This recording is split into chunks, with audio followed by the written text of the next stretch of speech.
Hey everybody, welcome to Freedom Talk. I'm really pleased to welcome Emily Peterson here with Moms for America. Welcome to Freedom Talk.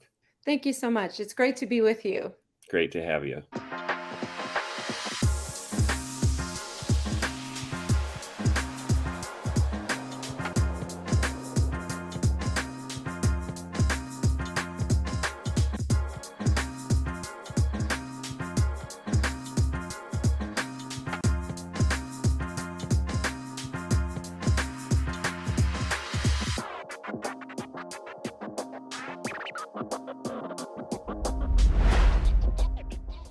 Emily, you are an Iowa mama bear.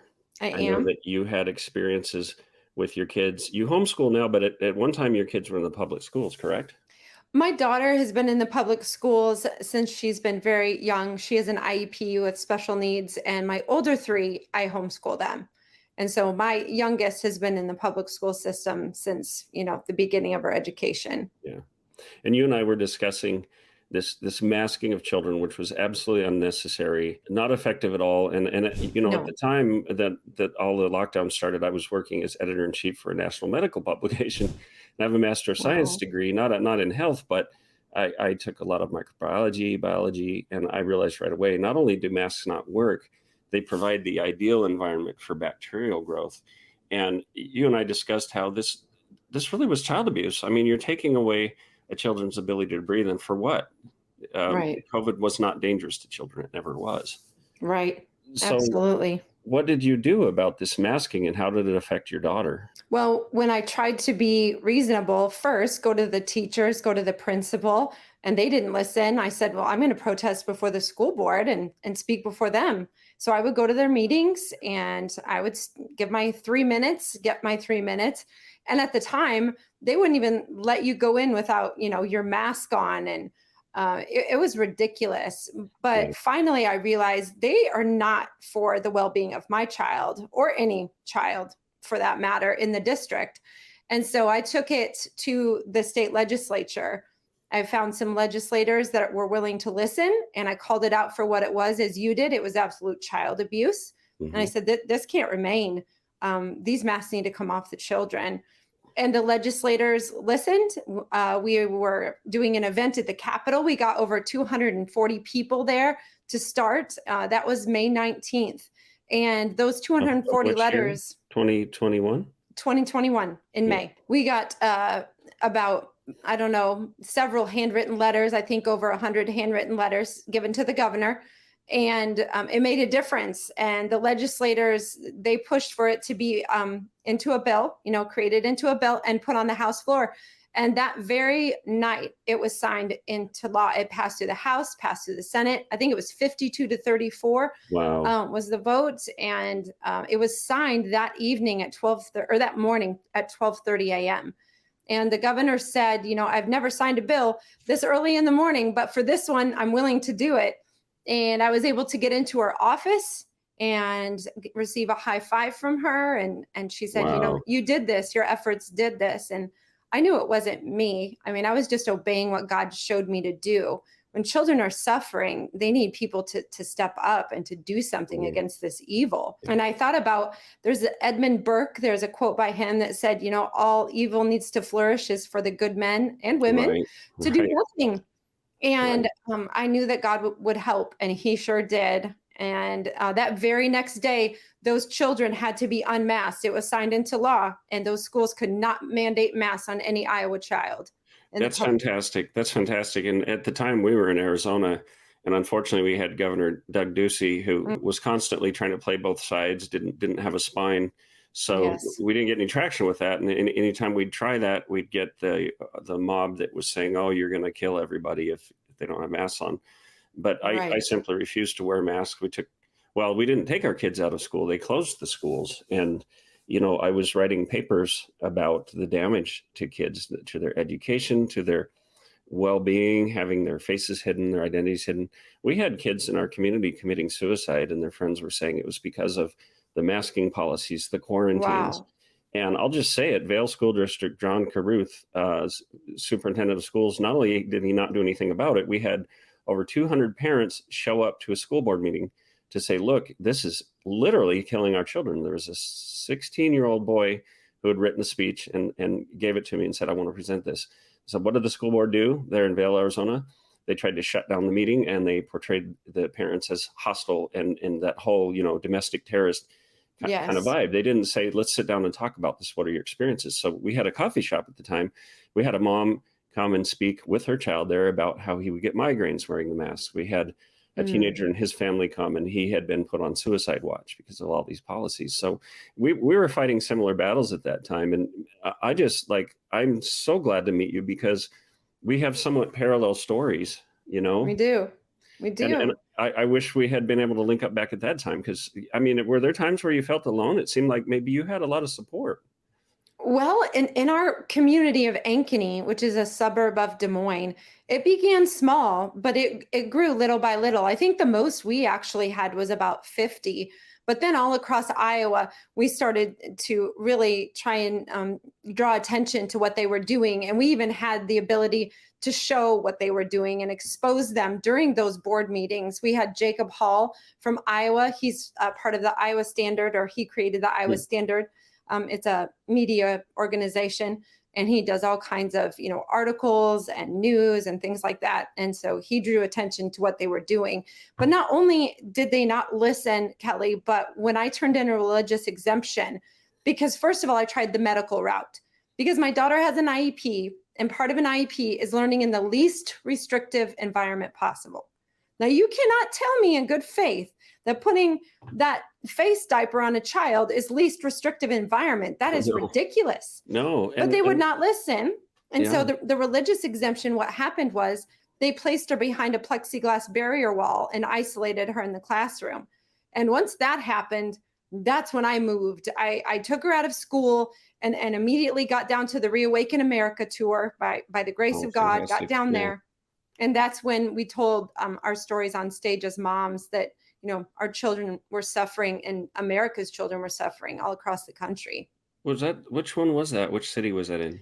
Oklahoma. Okay. And then when the law was passed, that's when General Flynn asked me to join the tour and to speak and to motivate other moms to action.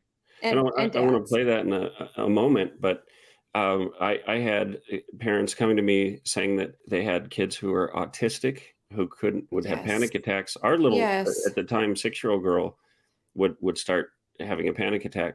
We'd take her to the doctor and they try to put a mask on her. I had people come to me and say to me, I'm deaf, or someone was speaking for them. Yes, I'm deaf, and now suddenly my entire world's silent. And I'm going to play a little sketch of video from that. But, what happened was very serious. It wasn't just, we're going to protect people. It caused such immense collateral damage. Jeffrey Tucker from Brownstone Institute writes about these things a lot, and it's all out there. And I think, telling our stories is wonderful, and I'm so glad you've come on today. But we also can't just let this go. We can't just let this pass. Because they're going to try to, COVID round 2, right? Or whatever virus they're going to release upon the people to make sure that they can gain control and surveillance. And we know it's all funded directly, by what I believe those ESSER funds from the government. What they did is they tied that money to parameters you had to follow as a school. So the third round of COVID funds had strings attached. So you had to follow the CDC guidelines. You had to follow the mandates, or you didn't get the money. Blood money. Yep. Yes. Yeah. Like the Vail School District got millions of dollars. I looked it all up, and I have that somewhere, but just so much money pumped into this, and then pushing these so-called vaccines on kids, which aren't vaccines at all. No. And then on the heels of that, CRT, these ideologies. I know we want to talk a little bit about that infiltration of communism, but I'd like to play a couple videos with you and General Flynn, just a wonderful American hero. We're going to recognize 2 mothers, and my sister Mary is going to read an award presentation for these 2 moms from Iowa. They put my daughter immediately behind a plexiglass barrier wall They would not let her go within 6 feet of any child or any teacher in that school for months. These children with disabilities need to be accommodated for just as the ones in the Because we knew that it was happening to every single one of your children too. We're not alone in this. And Iowa was the first state to ban mask mandates in schools. So I cannot thank each one of you enough for coming here today, standing in the spirit of the Lord against this evil, because that's exactly what it is. It's evil and it's child abuse. We cannot let it stand. Local action can have a national impact. You know, like Helena said, true freedom can only be given to us by God. Now we know that those masks are just the beginning. Now it's the vaccines for our children coming our way. And it is time to hold the line. Hold the line! Hold the line! Hold the line! Hold the line! Hold the line! See, no, I like you. You're my sister because I have that same spirit. I'm, there's fight or flight sometimes. I'm going to fight every time because, not because what I hate what's in front of me, as G.K. Chesterton, I believe, said, but because I love what's behind me. So we are the protectors of our family. We're the protectors of our children. And I'm actually talking to several Congress members about how the government weaponized itself against school parents. Christopher Wray from the FBI sent out a memo calling parents domestic terrorists. And I'm following up on that. And some congressmen are very, very interested in investigating this. So those of you in the school boards who've used this trick trying to criminalize parents, we're coming for you. And there's going to be an accounting. And like I told you, I was arrested in 2020 for standing up for our business at a Board of Supervisors meeting, just speaking, handcuffed and led away. Didn't do anything, right? Wow. But I was also arrested for going to witness something for a school father. He asked me to come to the office. Nobody challenged that, but I ended up calling one of our state senators and a sheriff's deputy to try to advise him on what to do. I ended up being arrested for that. We actually called the police first because this is what happened, Emily, if you can believe it. This father had said quite distinctly, my son will not wear a mask. They quarantined from a field trip a handful of kids, only kids who weren't wearing masks, by the way. They took him to the nurse's office, forced him to wear a mask. He took it off and threw it in the trash. They made him fish it out of the trash, the dirty trash, and put it back on his face. No. And his father was livid. He said, Kelly, I want you to come here to witness this. I'm going to call the police and report child abuse. Yes. And we did that. The police said, and I have all this recorded, by the way, every single second of this. The police said, you're probably right, but we're not coming out. It's too controversial. And so I talked to the state senator, the police, the sheriff's lieutenant, and they advised, well, have him leave and take it up elsewhere. So after about an hour, we ended up leaving. But 3 days later, the police came looking for us and gave us all paper arrests. And that's a whole other story. But I wanted to play just this little clip because I held a Freedom Fest where Ian Smith, Lou Uredall came out, and I just wanted to give a little bit of that speech because I think you'll see that same passion that you displayed. Yeah, I know Ian's story. He is part of the Reawaken tour as well. And he refused to, close his gym, and he was arrested as well. Yeah, so he and I got to be friends because we both had businesses and I got similar treatment. They were trying to shut us down. That's a whole other story, and I'll send you that video of that later. But here, I'll go ahead and play this video from that little Freedom Fest we had. We have been telling the school district for months and months that we have a mental health crisis. In our neighborhood, a 13-year-old boy walked out in the desert near our home and blew his brains out.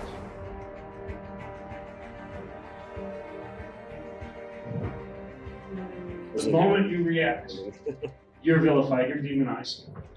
And I'll tell you something, a little coffee shop, we had people coming to us saying, our kids are committing suicide because of these policies, because they're being isolated and ostracized, because in some cases they can't medically wear a mask. I've had people come to me and say, I'm deaf or hearing impaired. I am depressed because now my world is completely silent. I've had people come and say, I was abused and raped and a hand held over my face, and I can't tolerate something on my face. That's what happened at Micah Mountain. A boy jumped off the top of the bleachers and killed himself. A boy had a speech that he wanted to give about his classmate and tell them what they're doing. And he was denied the ability to speak because they shut down that meeting. And then they portrayed us as violent and hostile. Over 200 parents came to speak, to say, you are hurting our children. No child has died of COVID in this county. And somehow, we're the bad guys. We've told the school districts, we've told John Carew, we've reported these stories, we've done Freedom Talk videos from a family whose child was put on suicide watch. And you know some of the profane responses I got? Oh, they're a bunch of redneck Trump supporters. Come on now. We did not try to arrest a principal. We went to protect a child who had been forced to take a mask out of the garbage and put it on his face. It was quarantined with no test and no reason for the third time, which would mean missing 90 days of school. What we did is we called the police. If they don't comply with the law, we're going to call the sheriff and ask for them to be arrested. We're just coming in to talk first. And we wanted to report child abuse. And the police said, you're right, they are breaking the law, but we're not going to come out as too controversial. But you haven't seen the video inside of what actually happened. And this is on a principal. People come in and they said she's locked kids in closets and forgot about them. Story after story. I had a sheriff's lieutenant come and say, I remember that. And he's gotten in touch with his school resource officer who is now in Texas. And I wrote about that as part of my job. The massive increase in domestic abuse, suicide, all of these things is because of how this has been mismanaged. A pandemic has never, ever been managed like this before. And that's the tragedy. And that's where the school boards need to pay attention and listen, because they have driven some parents to the point of desperation. Because when your kids are put on suicide watch and nobody will change, and you go because people have gone to school board meeting after school board meeting, including kids saying, you've got to have some balance in this. And they look at you with no expression on their faces. That's tyranny.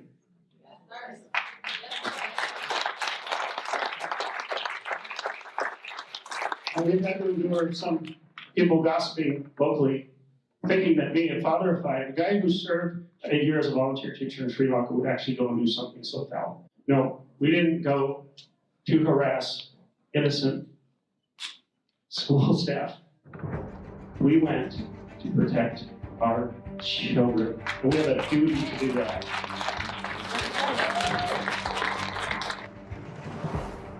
So that's awesome. One of many appeals, and you know, it was a mess there. And instead of listening to parents, they portrayed us as hostile and violent.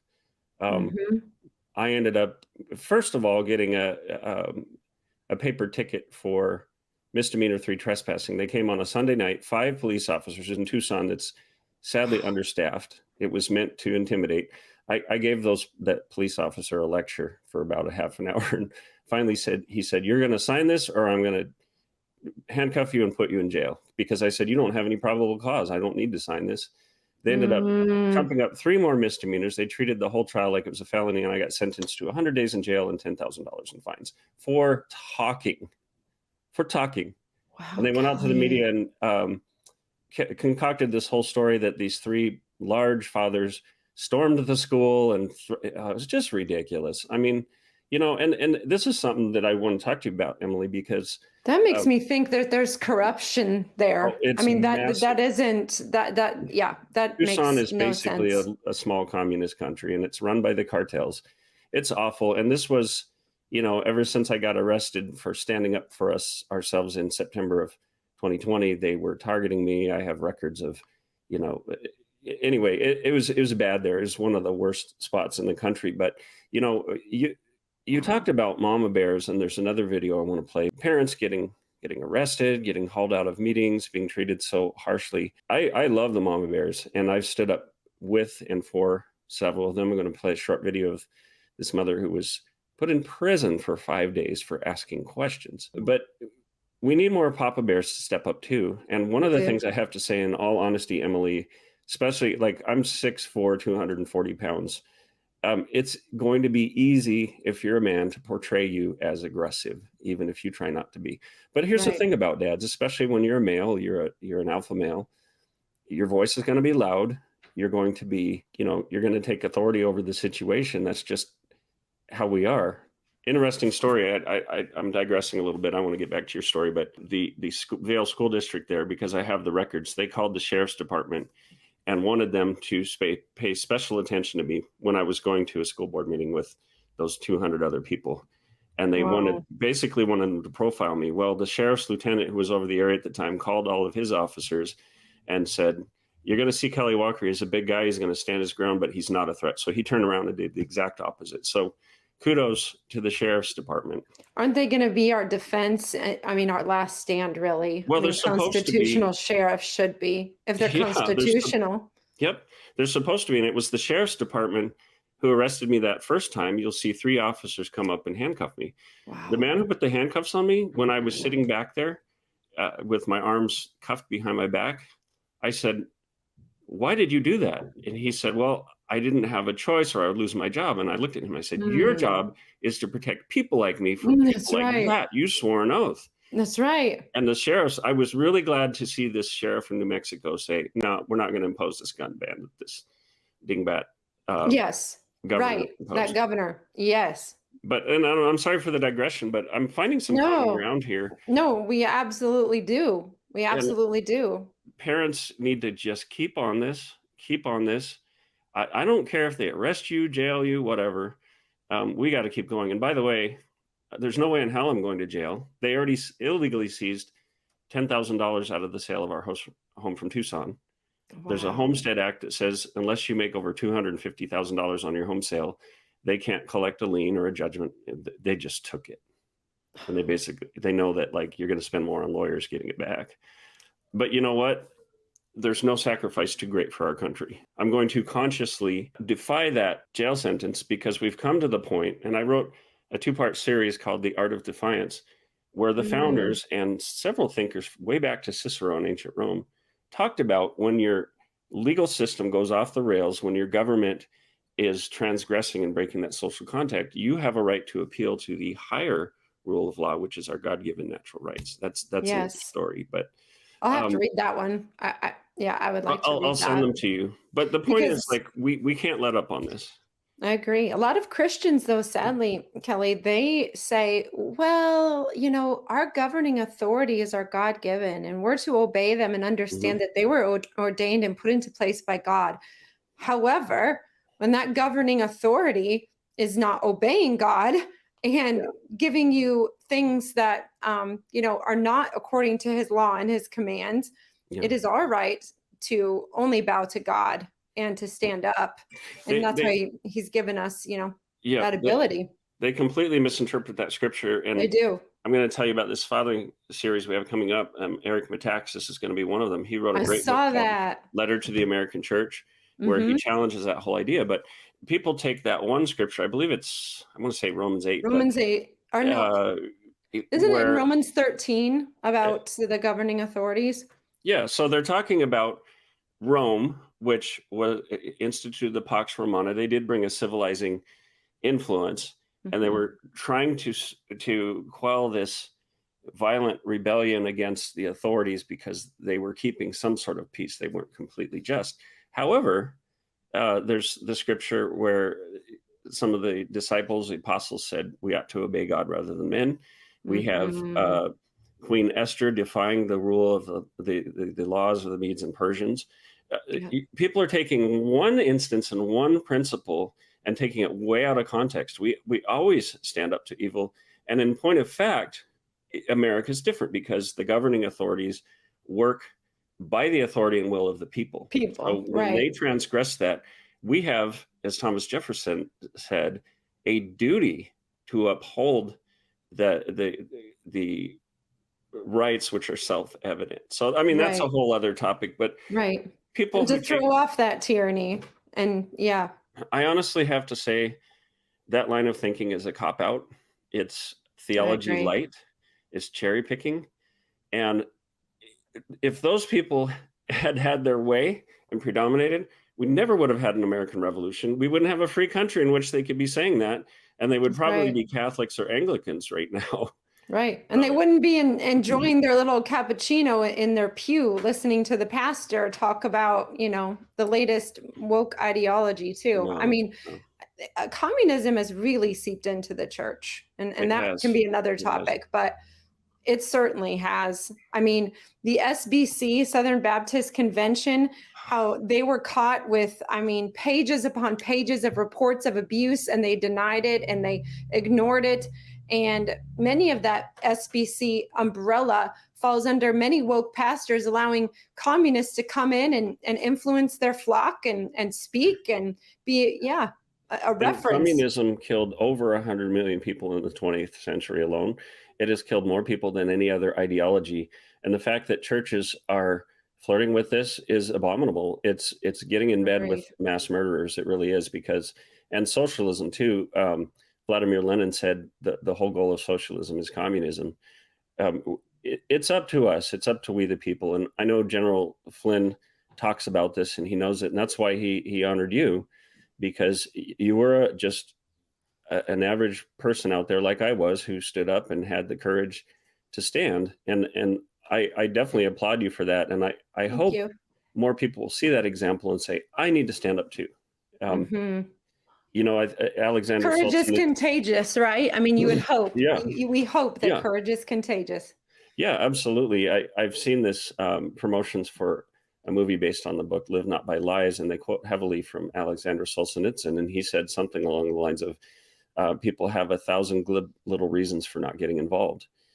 People will make excuses. God expects us to participate, and if we don't stand up to evil, nobody will. And we're not doing God's work if Jesus turned over the money changers' tables. There That's are right. several instances where the authorities, which by the way, I don't think people understand, the Romans allowed the Jewish authorities to govern. So when the Sadducees, Pharisees went to seize him, he went out from the midst of them. You got to think he pushed his way through and said, no, not today. He was defying the governing authorities because they were going against God's higher authority. I think you're going to love this series I'm writing. But so what you did, Emily, I want to say, I'm sure you've had detractors. You've probably had, if you're like me, you had media hit pieces against you. But one of the biggest frustrations I have is so-called Christians opposing you and treating you like, well, you're a little radical. You just calm down. I mean, right now, I'm not currently in a completely, at least as a member of an institutionalized church. My husband, he's ordained as a pastor. We haven't found, our flock or our group yet. I mean, God's placed assemblies around us of like-minded believers. Thankfully, we haven't given up meeting. We did home church for a while, but God really 5 years ago called me out of the church. And I went on a very big research journey. And that research brought me to a lot of the things that I know today. And really, God knew he was getting me ready for what was to come and what I was to do. And if I would have been in the church, honestly, I think like a building, an institutionalized church where, I was teaching women's Bible study. I mean, I was doing it all. But I would have probably been influenced to say, that's not really something you need to involve yourself in. This is not necessary. And so thankfully, I listened to the Lord's leading, his spirit. I got out of the four walls for a time. I mean, I'm not saying I'll never go back. And I do attend a church, with my daughters. They're very driven by their faith and their walk with God. But it had a purpose. And I think the kingdom of God is much larger than four walls. It's, Well, yeah. And part of the problem there sometimes is that entity, that nonprofit, that sometimes you might say corporation of the church, can start to become self-interested, because how many churches during that time said, well, we're just going to go online because we don't want to lose our 501c3 status. And you got to think about it. When Jesus said, where 2 or 3 are gathered in my name, maybe he sometimes was expressing a maximum, not a minimum. Right. And we're in the same situation. We haven't gone back to, because we've been burned. We in Tucson, we were going to a little home church, which was a wonderful, great group of people. But, when Jesus returns, I'm getting really theological here, but No, I when love Jesus theology. returns, I love to talk theology. So he's please. going to say, he's going to separate the sheep from the goats. Yes. And the goats are going to say, the people who are going to be harshly judged are going to say, didn't we build youth programs? Didn't we have a great worship service? Didn't we have an excellent slideshow, and the bulletins were, and he's going to say, well, did you visit me when I was in prison? Did you stand up for the children? Yes. Did you get arrested? He's going to turn to the sheep, and they're going to say, when did we do that for you? We were doing that for our community, for other people. He's going to say, you did it for them. You were doing it for me. Okay. And I know people will look at, well, Peter tried to cut off the high priest's ear. No, Jesus, that was his time to be taken. And they should have known that, because he taught them. And so he said, get behind me, Satan, Right. He had to calm Peter down, because it was his time to go. So that had a specific purpose. I'm not advocating taking up the sword, but no, I understand. when would Jesus ever say, don't protect your children? I mean, honestly. Right. So I'm getting on a rant here. No, I mean, and then he said, it's better for a millstone to be tied around the neck than for one of those to lead a child astray and harm a child. So yeah, he meant it. Every word. So like I said, I wish I would have known you back at the time in Tucson in 2020. That first time I stood up to the authorities, I felt very alone. But by the next day, we had lines out the door to our coffee shop, and all these, I didn't know it was going to be on TV. And all these people said, finally, somebody stood up. But, Emily, we have to have more people standing up, because people like you, people like me, we went in when the cost was the greatest. We went in alone. We stood up. I know it takes courage to stand up to that on that mic, and you've got these people above you, the authorities, acting like little kings. And it's just you up there. But we need more people now that the Marines have gone in, you might say, and stormed the beaches. There is no excuse not to get involved now. None. Right. Because the likelihood of you getting arrested, I have been twice. My family went through hell. I mean, think of sitting in court for 3 days, having all these lies and concoctions made up about you. And before the sentencing even happens, the judge turns and says, you're looking at jail time. And your lawyer said, it's a misdemeanor. You have no priors. There's no way in hell they would do jail time. But it's lawfare. They're going to throw the other two dads, by the way, got like $250 fines. Wow. Yeah. I get it though. Kelly, we have to understand though. We are in a spiritual battle. There is no doubt about that. And we aren't fighting against flesh and blood. We are fighting against principalities of darkness in the heavenlies. So to me, when you stand up for the one that Satan wants to destroy the most, which is God's children made in the image of God, the most innocent, and you stand up for them, you are going to be a target. My family, when you say your family went through hell, I'm not ready to tell what happened to my family. I've been in a year of turmoil as well, but unfortunately, because it affects more people than just myself, I can't tell my story yet, but I will someday.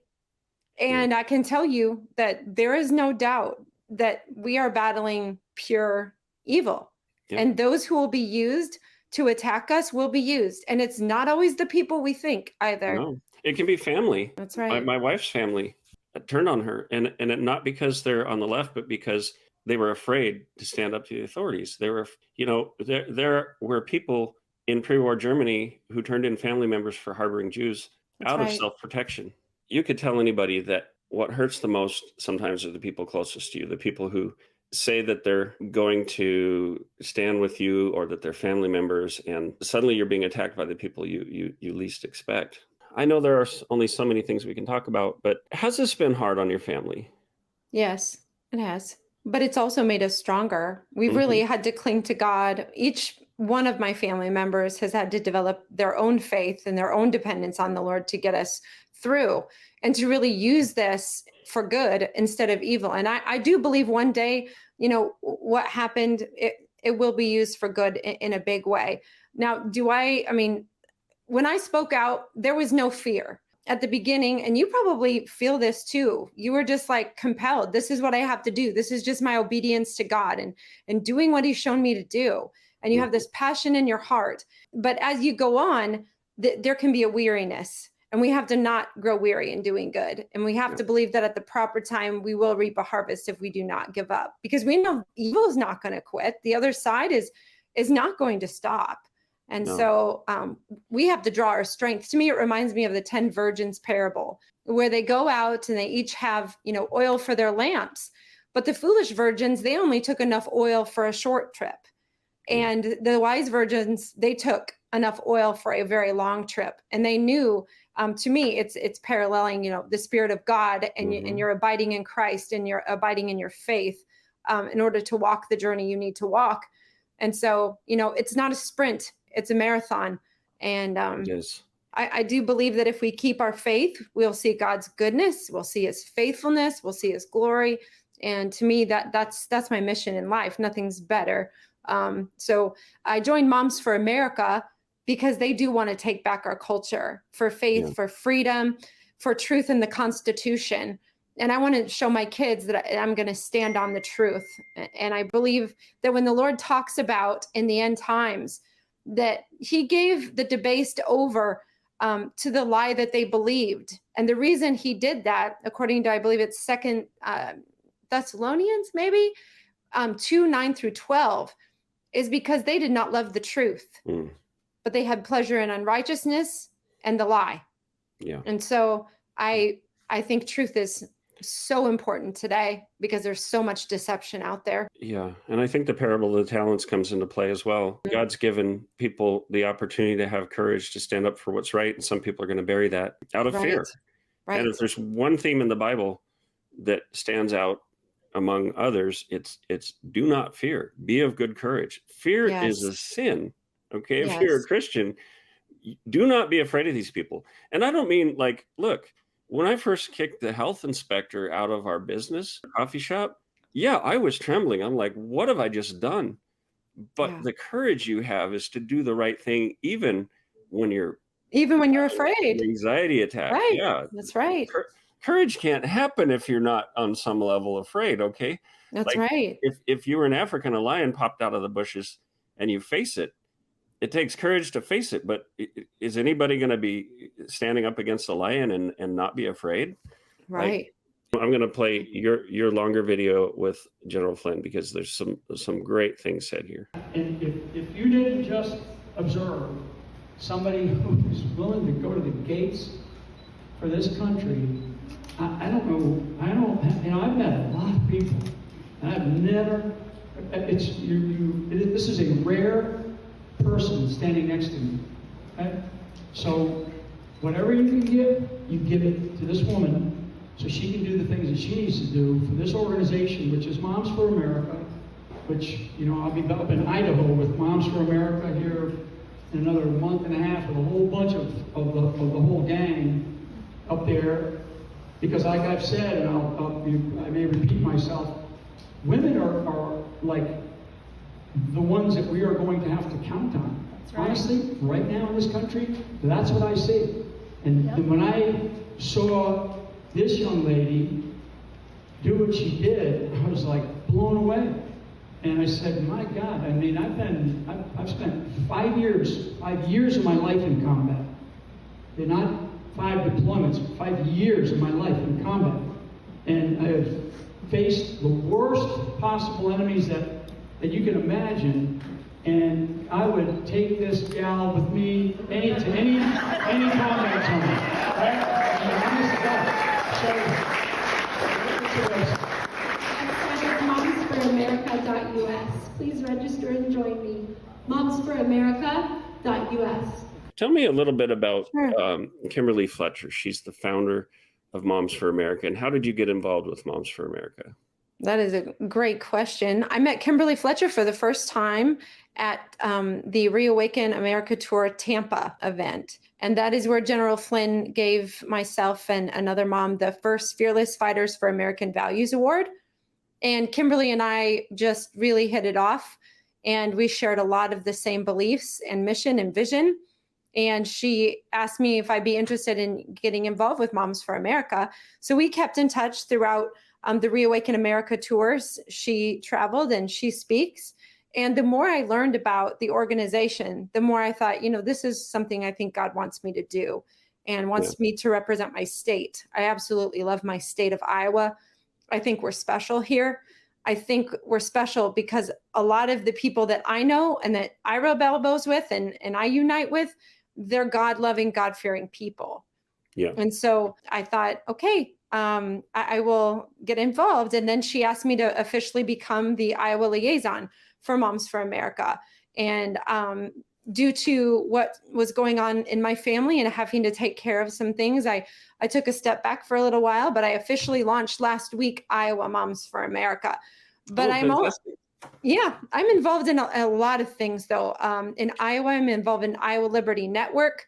They are a grassroots combined with freedom fighting champion legislators that are also Christians.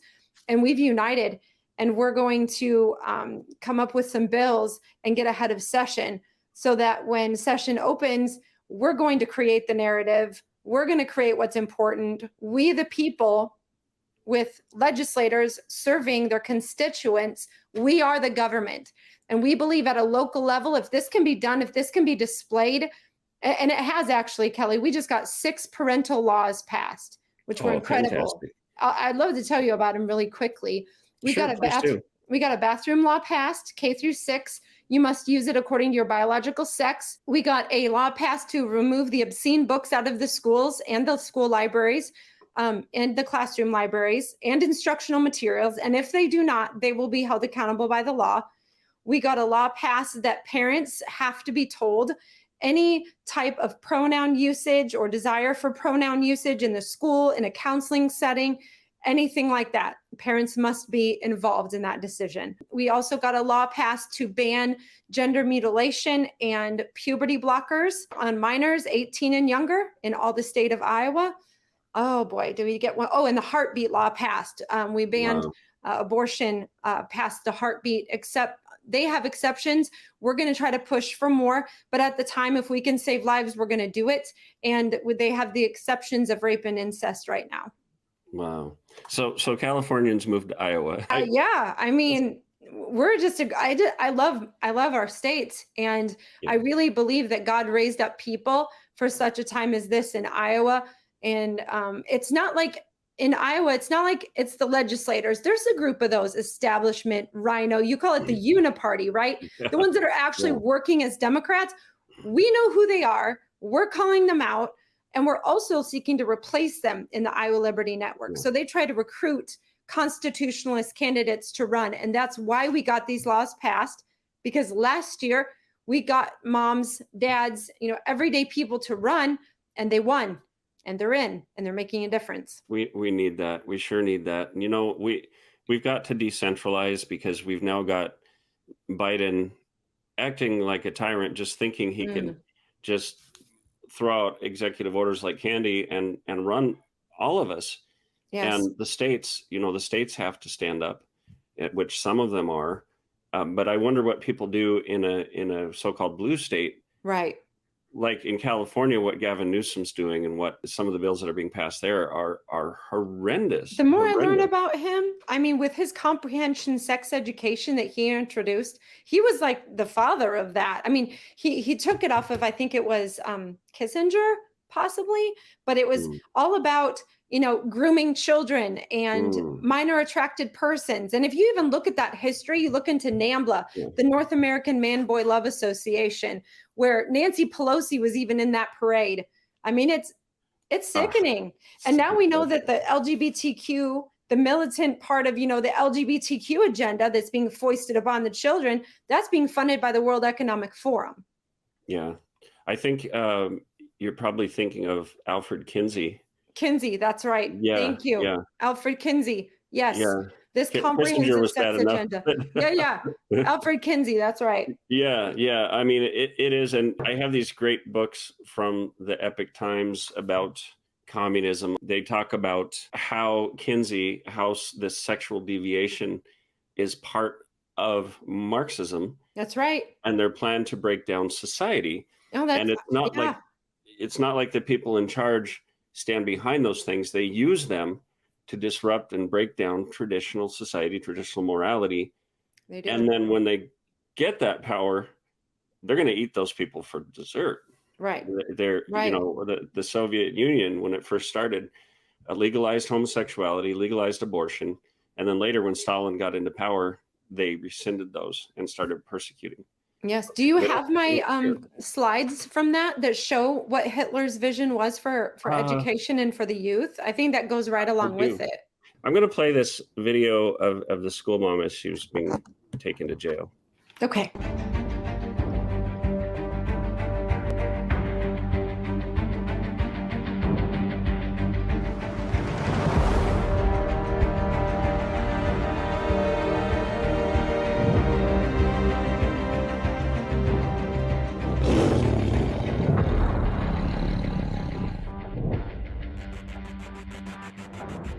We're here with Jennifer Mahuta and friends, and that's Jennifer in the middle there.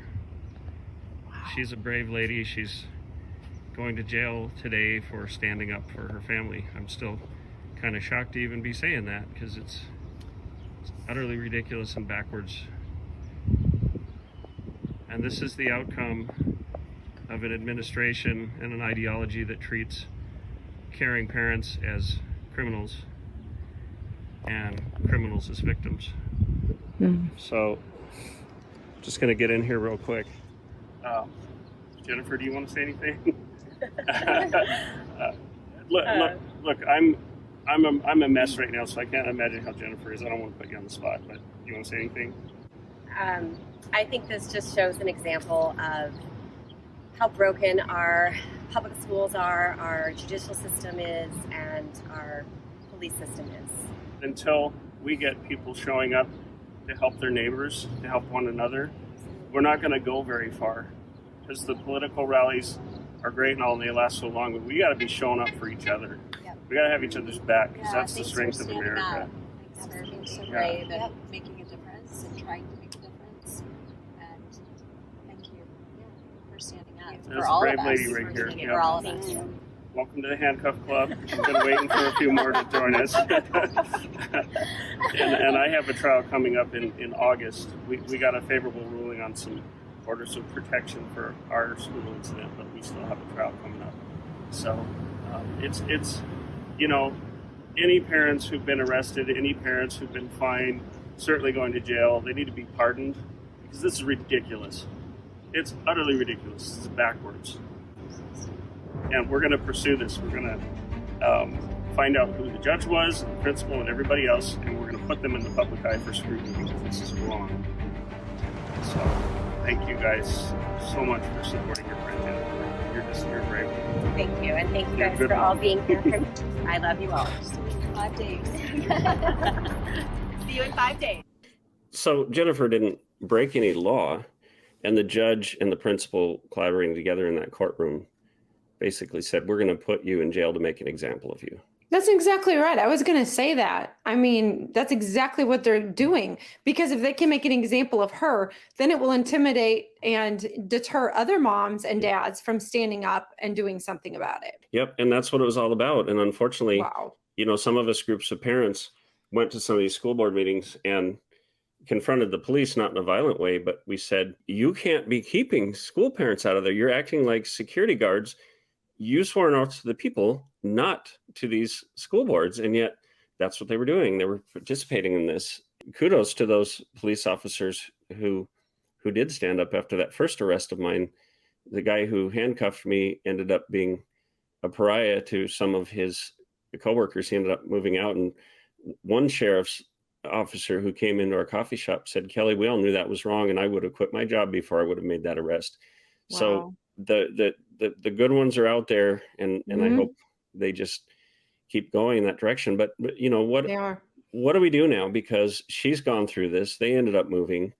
They're still trying to recover from the trauma of that, because look, she's a school mom. She's a children's book author. What I was wondering, Kelly, where was the good unbiased media to expose what those people were doing? Like, to me, would they, do you think, been able to get away with that if she would have had hundreds in the courtroom or gathered around the courthouse, having a press conference as to what was going on the inside of that courtroom. You know what I mean? Like exposing these people, saying, look, this is what's happening to this mom. Like, for example, that's why I do what I do, Moms for America. What if we could have been there? I mean, was she Moms for America? To me, if Kimberly Fletcher would have known this, I think we would have been able to show up in large numbers. Yeah, and we didn't know. And Tucson just never gelled politically. I mean, you had a lot of infighting, political spats, people, getting personalities bent out of shape. When I ended up going to court, I had maybe 8 or 10 people there at one time who knew me, who were friends. And I tried to get the support. I tried to rally people. And there were times, but what I found, and Lou Yurdell has talked about this, people will show up when they have a dog in the fight. So when the mandates came down on all the nurses and the hospital staff, they came to our coffee shop. We opened up. I stayed late, missed dinner, made my family wait, supported them.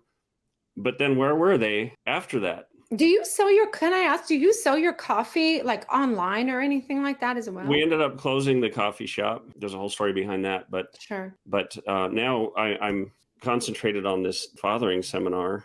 It looks amazing. I'm interviewing you, but I'm talking I have about to myself. say, I apologize. I have to say, it looks amazing though, your event that you're going to have. Are you going to have moms there? Can I ask? Oh yeah, moms, definitely. It's not an in-person event. What we're doing is we're doing very specifically topic interviews with these different speakers. I'm the host, John Amanchukwu, if you know who he is. I asked him to co-host. He's the black pastor who's gone to these school board meetings and read very vociferously from these terrible books. I did that in Iowa as well. And their response when I was done, because I was like sick to my stomach reading All Boys Aren't Blue, but I read that in front of the school board. So terrible. And I asked them afterwards, I said, raise your hand if this is obscene to you. I said, because according to federal law, if a material is obscene, and if it makes the mark of obscene, it should not be before children's eyes. And only one of the school board members raised his hand. It's pedophilia coming into the schools. It is. We know this, no matter how much people deny it. But so the series is all going to be online. We just finished the first one. In fact, we've had 6 lined up, but I was talking to, we had Stephen Davis and Anthony Watson on separate interviews from Turning Point USA. And they said, hey, can we be a part of this? I said, let's add a bonus session. And Anthony's young. He's not a father yet. And he said, well, I want to be a part of it, but I'm not sure what to add. I said, why don't we make it about preparing for fatherhood, setting a foundation for fatherhood. So we definitely, you can go online and basically purchase access to it. You get a free copy of my book, Guidebook for a Son.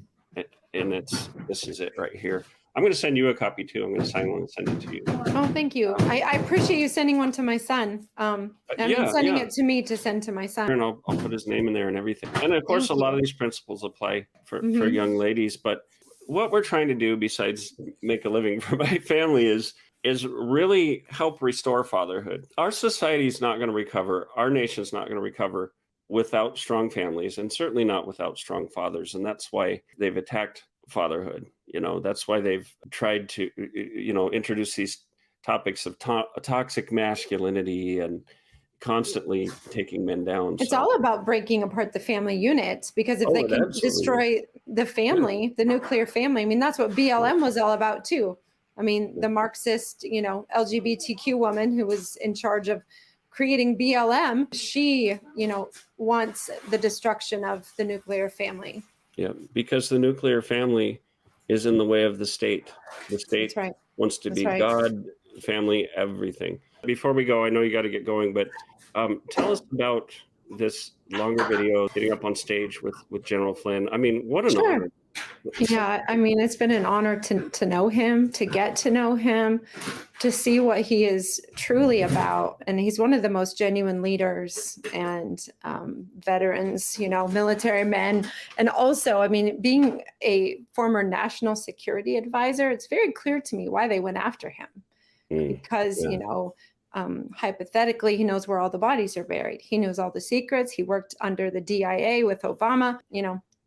Defense Intelligence Agency. And they went after him because he was calling out what they were doing, sending weapons to ISIS, funding, funneling weapons through Libya, the gun running. I mean, he knew all of their secrets, right? Yeah, and yeah. he told us at this event. So he came to Iowa for me, which is incredible. That's and Mark amazing. Thompson, a incredible hero of Iowa in my mind. He was one of the first whistleblowers during Benghazi. He testified, to what Hillary was doing and the wrongdoing of the lack of response and what really prompted, the whole attack on Benghazi as well. Yeah. And so Mark, after the deep state went after him, he retired. He's in Iowa. He met General Flynn on a Zoom call because he worked in the counterterrorism division, and Flynn was, working in, I believe it was Afghanistan. And so those two connected and met, and Mark thought, okay, I need to run for office. So he did. He won. In fact, it was his championing of the human trafficking strict penalty bill just this last year that gave very strict penalties to human traffickers in Iowa. It used to be a slap on the wrist almost. But nonetheless, Mark hosted the event. Flynn came for me, and my role in Moms for America. Really appreciated it. Every person there was encouraged. They got to have conversation with the general. And yes, he called me up on stage during the beginning of his speech, which was an honor and very humbling. That's so fantastic and well-deserved. And, we're all like one big family. We're here for each other. We've got each other's backs. I definitely want to have you back again if you'd like. And I love that. So you got our support and thank you. Thank you so much for coming on to Freedom Talk. We'll catch up again. Absolutely. Have a good afternoon with your kids. You too.